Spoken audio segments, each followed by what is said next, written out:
Welcome, ladies and gentlemen, to today's edition of Casino Live Sports Betting Operator TV. My name is Peter White and I own this media. And today we're lucky enough to have Simon Thomas, Chairman of the Hippodrome Casino. Welcome, Simon. Great to be here, Peter, as it's my place. And it's a wonderful place, and we really appreciate you allowing us the time for this interview. You're always welcome. Could we start off with the first question, if possible, and that is, how do you manage to evolve the appearance and environment of the Hippodrome so visitors know instantly they have walked into what is historically iconic building, both externally and internally, whilst retain the building's character and qualities that combine to make it such an incredible leisure and entertainment venue? It's a great question. It's something that we wrestle with all the time. Some of the biggest strengths of this building are the biggest challenges. It is an incredible building. It's in the most phenomenal location. It's had a history from circus through music halls, through Talk of the Town, through Stringfellows nightclub. Everybody knows it. You know, the outside is stunning, but it's also listed, and there's a lot of quirky spaces inside. So the challenge and the opportunity for us was to take what is an iconic building and not rely on its heritage, but build on it. And to take the quirky small spaces and turn them into spaces where people have experiences. And when you walk in the building the first time, we restored the original Frank Matcham atrium, which is stunning. I actually won, believe it or not, the 2012 Fibres Plasterwork Award for the restoration of the Fibres Plasterwork ceiling, which I'm immensely proud of. But we actually took the customer experience so that when they walk in, they go, wow, was not expecting that. But the trick of it is also not to overawe people, so they still feel comfortable. And then recreate that in different ways in all the different other environments in the building. They walk in and they go, God, it just feels right in here. It's a lovely experience. People obviously want different experiences, different times of the day with different groups of friends. Different people want different things. So if you think of the Hippodrome as an iconic wall of security with a history going back hundreds of years, or 124 years, but with a whole range of exciting experiences to explore inside. Amazing food, amazing bars, rooftop, hidden bar in the basement, Chinese restaurant, best steaks in London, Magic Mike, and so on, as well as the gambling. We created a space where people want to come back and back and back. And it's got to be really impressive, but it's also got to be as comfortable as your front room and cosy. And that's the challenge. And it's also forever evolving because people's taste changes, opportunities change, legislation changes. So we're always improving. You mentioned legislation, because in the coming weeks, the government is about to announce the new legislation on gaming. Can you at this time make any kind of predictions about what your hopes are or fears are for this announcement? I can certainly make predictions on my hopes. We've been working very hard with the government for a long time. And when I say government, clearly we've just in the UK changed from a Conservative administration to a Labour administration. But the package of measures that we've been negotiating with the government for has had cross-party support. So we really do expect it to go through. And it's not all positive. There are some quite strict restrictions being put on certain parts of the business. Maximum stakes on online gaming, for example, and a levy on gaming to pay for research, education and treatment. But as part of that package, there was a modernisation section, which is allowing land-based casinos to more fairly compete with online gaming and to lift what everyone agrees is a ridiculous restriction on slot machines in land-based casinos from 20 to 80. Still small, but a big change for us. And to allow us to have a sports betting license, and then for the high end to allow them to have credit for high level overseas bank customers.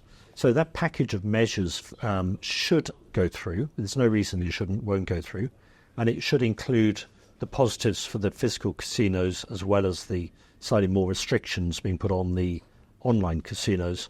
When that does, it'll give a real shot in the arm to the physical casinos, because we have been held back for a long time. There's plenty of opportunity for people to create amazing experiences for customers like we have done here. and having a little bit more freedom on the product with slot machines, betting license, will give people that financial security to invest and develop the business further. So we're feeling very positive about that. As technology is ever devising new ways and means of communication, changing the way people consume news, what initiatives should the land-based casinos be taking to ensure a fair and balanced reporting on situations, either directly involving land-based casinos and or related sectors, where often the word casino and roulette are misappropriately used in a negative context, particularly with regards to the less regulated stock market? I'm smiling because we had a bit of fun with the with Radio 4. Just after the credit crunch, they ran a program on the morality of bankers over the credit crunch, and it was fronted by the Bishop of Liverpool called John James, and they kept using the term casino banking. So we wrote in complaining about this because they were bringing casinos into disrepute because the bankers were obviously so badly thought of at the time. And I ended up being interviewed here by John James in his full purple bishop's robe, big cross, and a radio crew, and the customers going, what the hell is going on? So it was quite a surreal moment behind that question. But the casino industry, but the gaming industry per se, I think has made a mistake in this perception. It's fallen into the trap of using public health language. We're not in the harm minimization, social responsibility business. We're in the fun business. We sell experience, we sell socialization, we sell excitement, we sell safety. And that's the language we've actually got to develop and push forward. Otherwise, we're going to continually be viewed negatively. The actual links to casino banking and sort of stock market roulette and whatever, in a way, it's a bit of fun. And it just shows the normalization of gambling. It's not just done in casinos. At least in the casinos, you do it with your own money. Which is perhaps a different compared to the bankers. But we've got to take control of the narrative. We've got to push the fact that we are selling excitement, experience, fun, etc. And we've also got to defend ourselves. In the UK, we've got a bit of a problem where the arcades are now calling themselves casinos and developing much harder gaming products than they really should have. And I think the casino industry has got to work with the regulators to make sure that there's a clear understanding of which products are in which pots and what they can do. Otherwise, it gets a little bit murky, and from the consumer point of view, they get confused. And so we've got to stand up and be proud, basically. And with the leisure aspect of regards to that, the large-scale live production show based on the hit movie Magic Mike and Magic Mike XXL is now in its 6th year of residency at the Hippodrome. I guess women will not get tired of seeing hot guys, so could this be another West End long-running show to match the likes of the Mousetrap? Well, I think, Peter, you yourself know them. Women never get tired of muscle demigods and interacting with them. But it's a phenomenon, the show. It is brilliant. It's actually really on message. It's all about respect, permission. It's joyful. People want to see it, and the people see it over and over again. We've had one superfan that's seen it over 100 times, and most women have now seen it once or twice. Today is show 2,183, and we've had 650,000 people see it, and it's still full. So okay, the Mousetrap's 60-odd years ahead of us, so we're never going to quite catch it up, but it's definitely here to stay. It is definitely filling a huge void in the theatre entertainment world, which is a really good, exciting dance show, largely aimed at women, but I've seen the show loads of times and love it. It's hilarious. And the two top performers in the show, without any question, are women. And they leave the guys in the distance, quite frankly, their level of performance. But the guys are brilliant. The women are just even better. I've upset my boys. But what it does from my point of view, it adds another arm to the building. So I've got casino, I've got poker, I've got bars, I've got restaurant. I've got my sports bar in the basement, and I've now got really a top-class entertainment. And each one of those pillars gives different people something to talk about. It gives us a bit wider range of acceptability, normality, that people talk about going to the Hippodrome Casino as just a normal entertainment experience.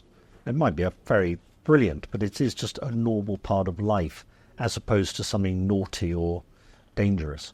When we get people like Margot Robbie bringing the Barbie crew to it, clearly it's 2 pages in the red top papers. Amazing PR. We're getting it all day, every day. So it's here to stay.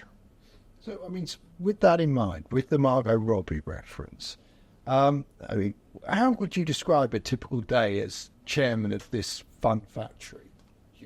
God, thank God I don't have a typical day. I tell you, it's an all glamour. I worked out at 6 o'clock this morning, then put the bins out. So I'm very much grounded when I'm at home. And a lot of it, obviously, anything. We employ 850 people here, 32,000 customers a year. Every metric in this building is crazy. So there's a huge amount of time sitting behind a computer, talking to people. We're involved in... I'm chair of the police Westminster Independent Advisory Group for the area. I'm on the board of the local bid, Holber, called Holber. I've got various other roles in the area. So they're all pulling at me all the time because beside creating an amazing experience here, I've got to make sure the customers have a great experience outside the building. So involved in all sorts of stuff. So there's nothing typical. I did have one exceptional day. Some days when I'm sitting at a laptop for 14 hours, but one exceptional day, which was just, couldn't be repeated. Actually, the day the Prince phoned and said, could he use the theatre, was pretty well up there as an exceptional day. It was a very short conversation. Yes. But one day, it was actually early on in the Magic Mike journey when I gave Channing Tatum a tour of the building early one Sunday morning. And we had an hour kicking around the building with a Hollywood superstar. Then I had to leave him because I was supposed to be on the stage in Chinatown in Trafalgar Square for the dotting of the I because it was Chinese New Year. And it's great fun being on the stage and with all the hoi polloi. And then afternoon obviously was Chinese New Year festivities. And then the evening we had Super Bowl. So we'll have all the so quite a diverse day. And that could be a typical day here. And it could be just exceptional. So, yeah, I mean, from a kind of like new ideas and things like that with regards to additions to the venue, how often do you visit places like Las Vegas? In terms of new ideas, I'm happy to copy ideas from anywhere. There's some brilliant ideas that we can make even better here. And it can be as silly as was in a restaurant on Saturday, and my daughter commented they had hooks low down on the ladies' doors, back at the cubicle toilet doors for handbags. And it was just such a brilliant idea. She saw that on Saturday, told me about it, and it was introduced here yesterday on all the backs of the ladies' doors. So we're very happy to take ideas. Vegas clearly is a world apart, and I go there generally twice a year, obviously for G2E, which is an extraordinary show. I take 10 or 11 of my management team each year. So we have a bonding session. We also have the opportunity to have concentrated time as a management group going to different properties, going to different restaurants, exploring ideas. And they come back buzzing with ideas. And we have very good relationships with Bo Bernhard and Brett Barbanel of UNLV. So we do quite a lot of work with them. And I get invited to talk at the Executive Development Program in Lake Tahoe, so over there. And at the same time, we'll go over to Singapore or wherever there's something happening that's worth having a look at, because there's brilliant ideas out there, and it's great to be able to profit from them. You've had a couple of incredibly busy years, both post-COVID. What can we expect next from the Hippodrome? What's on the mood board 2025?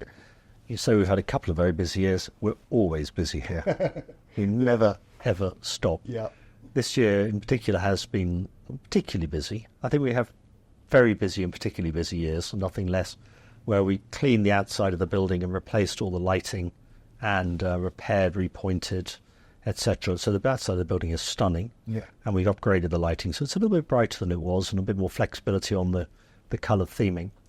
We built a new bar in the basement, which is a hidden bar, so secret, so I can't tell you about it. Otherwise it wouldn't be a secret, but it is so cool. And we've rebuilt our main restaurant, and they're just and also change the furniture on the rooftop. So they're just 4 of the projects that we've done this year. Coming shortly, we are redoing our private dining rooms and another one of the bars. And the big project for next year, which really we're waiting for the deregulation to be signed off, just to give us that sort of financial confidence, is to do a £5 million rebuild of the roof. So build over the original theatre roof, putting a steel frame over it. It's not a strong enough roof to take the load, but create a 200 cover bar, restaurant, gaming area, which will be beautiful. And obviously when the deregulation goes through, it'll be a little bit of a Tetris moment, because we've got quite a lot of spaces in the building. And whenever we have change, firstly, we think, how do we want the customer to feel about it? Absolutely fundamental. And when we've got new products to play with, it gives us the opportunity to move things around. So we've got quite a lot of plans to take spaces that are good and make them better, and take spaces that are better and make them best, using the new freedoms under the new Act. So there's quite a lot to come in the next year, 18 months. Exciting times. So what benefits come from membership of your Hippodrome Rewards? For example, do they gain discounts at your restaurant? Indeed they do. One of the biggest changes in British gaming law was actually taking away membership. And strangely, I had a chap in today who's been walking past this building for 12 years, and he said, do I have to be a member? And it's an amazing barrier to people, membership. So we make it very clear to people, you do not have to be a member to walk in. So that barrier is out the way. They can just walk in without having to fill out bits of paper or whatever. But when they're in the building and they've got over the initial sort of hurdle of actually being brave enough to walk into a casino, then we encourage people to join the loyalty scheme. It's quite like any airline frequent flyer. The more activity you have, the higher you go up the ladder. And the base membership, where you don't even have to give ID, it's just email or phone number, you get immediate 10% off food and drink. But then when you go through the identification process, producing your driving license or passport, and when you're gambling or spending on bars and restaurants at certain trigger levels, that 10% food and beverage discount becomes 15, 20, 25, and even slightly higher for the very top level. And then we start adding in a few bells and whistles. You get invited to different types of events. You get birthday presents. And so we try to make it worthwhile for our more important customers. January, we have the London Casino and Gaming Show, so a new event just launched. What's your feelings and thoughts about this new venture? It's a really interesting development. Clearly, all of us in London were very sorry that the ice shows moved to Barcelona. We do understand the politics behind it. But I think the reality is the London show wasn't just the show, it was London. And a lot of people really enjoyed coming to London to have the time at the ice show, but also enjoy all of the amazing things that London has on offer. From a purely personal point of view, I think for the UK operators who can't afford or won't be sent out to Barcelona, it's great to have somewhere for them to go to. And it could well be that people actually come to Europe and go to the Barcelona show after having a trip into London to get the best of what London has to offer, to see the somewhat smaller show that is starting up there, but then go on to the full ice show afterwards. So I think it's a really welcome development for the industry and should be applauded. That sounds excellent. I'm finally questioned is, what are amongst some of the major goals for the Hippodrome in the years ahead? You've mentioned probably the biggest with the extension to the roof. Are there any others on the There's horizon? loads of goals. I've got this dream. I will find a way or make a way to make it happen. Is to use the cupola on the top of the building as a dining room.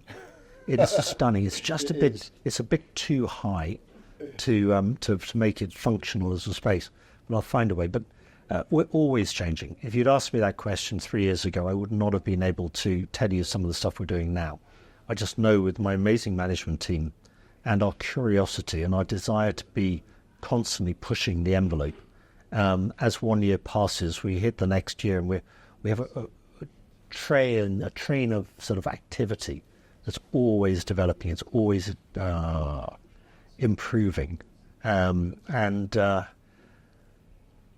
So deregulation, the rooftop, the cupola dining room are obvious type things, but there will be stuff that we haven't thought of yet that we'll be doing. And when you ask me that question in a couple of years' time, I'll be able to tell you about a load of stuff that we've done that I hadn't even thought about, and some more that's in the pipeline. It is such an incredible building, and it's phenomenal to have so much space and so many customers walking past, to be constantly reinventing, refining, reimagining spaces to keep it relevant, keep it exciting, keep ourselves way ahead of the competition, and keep giving people reasons to come and see what we're doing. Excellent. Well, it's been a pleasure, and really appreciate this interview time with you today. I know how busy you are. Thank you. It's always a pleasure talking to you.